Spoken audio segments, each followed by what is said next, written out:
5, 4, 3, 2, 1. Olá, amados, a paz do Senhor. E aquilo, meus amados, quando a gente pensa que a situação da gente é ruim ou pior, tem sempre alguém, né, que passa por uma situação pior do que a que a gente vive ou que a gente está. Irmã, meu marido matou um cara, matou uma pessoa, assassinou. Deus restaura, Deus, né, pode restaurar a minha família, o meu casamento, gente. Logicamente aqui, certo? Que nada é impossível para Deus, certo? Né? Quando a gente pensa, tá vendo? A gente deve pensar, né, que as histórias, elas são diferentes umas das outras em algumas coisas, né? Veja, você tem um marido assassino, é saber que o seu marido matou alguém, né? Tem situação que eu conheço, né? Mas existe já muitos casos, logicamente, isso aqui, né? Ninguém está isento disso, né? Do marido ter matado alguém, ou durante o deserto dela, né? Ou em algum momento do deserto dela, ou até antes mesmo de entrar no deserto. Então, existem casos e casos. Independente disso aqui, gente, Deus restaura. Casamento, certo? Independente, a Bíblia não diz, né, que o casamento deixa de existir porque seu cônjuge matou alguém. Não, casamento é até que a morte separe, né? Claro que a pessoa que matou vai pagar pelos seus atos, logicamente, né? Que aqui é aquela coisa, né? Cometeu, vai ter que pagar, né? É claro que cada caso é um caso, tem que ver porque foi que a pessoa matou, né? Tem uns que infelizmente vai dar cadeia ou vai ficar lá na cadeia anos lá, mas Deus para nada, não há nada de impossível para Deus, né? Porque às vezes a pessoa, ai, irmã, meu marido, né, você vai ficar lá, foi coisa de não sei quantos anos para ele. Deus pode, né, encurtar a pena, né? Porque a gente não sabe. As situações que a pessoa matou na hora da raiva, na hora da ira, sei lá, o que foi que aconteceu. Às vezes foi uma briguinha besta, às vezes foi alguma coisa. Então, existem casos e casos, certo? Então, tem gente que até com isso se preocupa. O meu marido vai passar 50 anos lá na cadeia, irmã. Recebeu não sei quantos anos. Ainda assim, meus amados, ainda assim quem dá a última palavra é Deus.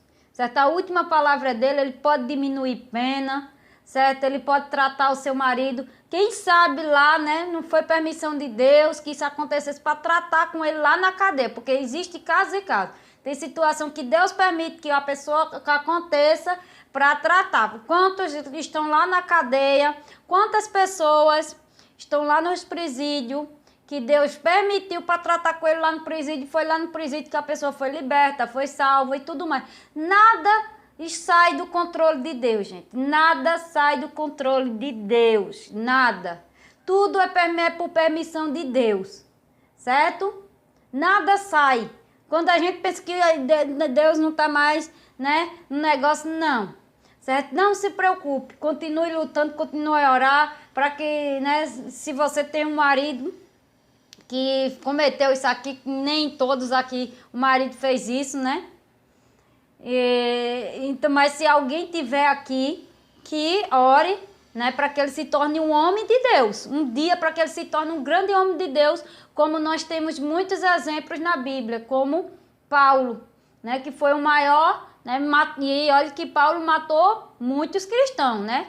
E foi o homem mais, né, aí que mais pregou o evangelho. Certo? Então, ore para que Deus um dia, né, ele cumpra a sua pena. Cumpra, esse marido precisa cumprir a pena. Mas que Deus transforme ele num homem de Deus. Certo? Então, é aquela coisa, né? Quando a gente pensa que a situação da gente é ruim, é pior, né? Existem outras pessoas que estão passando por uma situação pior que a gente. Então, a gente tem que sempre, né, lembrar que nem a da gente não é tão pior quanto outros, né? Sempre tem uns que tá passando por problemas mais difíceis. Problemas mais difíceis assim, né, gente? Que a situação é um pouco mais complicada de você ter um marido que matou alguém ou que assassinou, embora, lógico, né? Mais complicado em algumas coisinhas. Mas não que isso aqui, né, impeça o trabalhar de Deus na vida da pessoa, certo? Porque para Deus não existe nada de impossível, né? Porque tem casos assim, que o marido matou, durante o deserto dela, matou alguém, né? Tava lá no pecado, né, gente? Tava lá, acabou fazendo alguma coisa de mal, né? Tava lá, às vezes tava cheio não vou dizer cheio dos demônios no couro, mas foi ali, né? Tava oprimido lá pelo inimigo, no mundo, né, gente? O marido tá no mundo, né? Eu conheço casos que o marido se envolveu numa briga, né? E tava num canto, se envolveu numa briga, acabou, né? Deferindo uma cadeirada no outro, não foi nem de revólver, nem de arma nenhuma, foi com a cadeirada.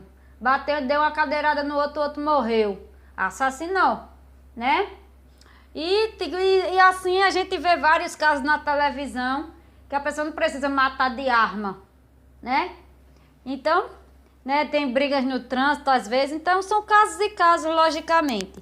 Mas é isso aqui, gente, que essa questão aqui não impeça, certo, de você lutar pelo seu casamento, pela sua família, pelo seu marido. Ele carece, essa pessoa carece, né, das misericórdias do Senhor. Então vamos, né, se você tem um marido que fez isso, que cometeu tal situação, logicamente que é um pecado, né, uma pessoa tirar a vida da outra pessoa, né, logicamente, então nós pagamos pelo aquilo que nós cometemos, né, que isso não agrada ao coração de Deus, logicamente, mas Deus pode transformar o coração do homem, logicamente, né, então quem dá a última palavra é Deus, né, não se entristeça quem está numa situação dessa, que Deus dá um jeito em tudo para Deus tem jeito, só não tem jeito para a morte, né, gente?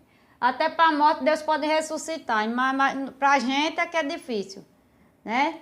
Mas para Deus não existe nada de impossível. Ore, né? Ore para que Deus transforme o seu marido, né, num grande homem de Deus. Amém? Que Deus abençoe vocês.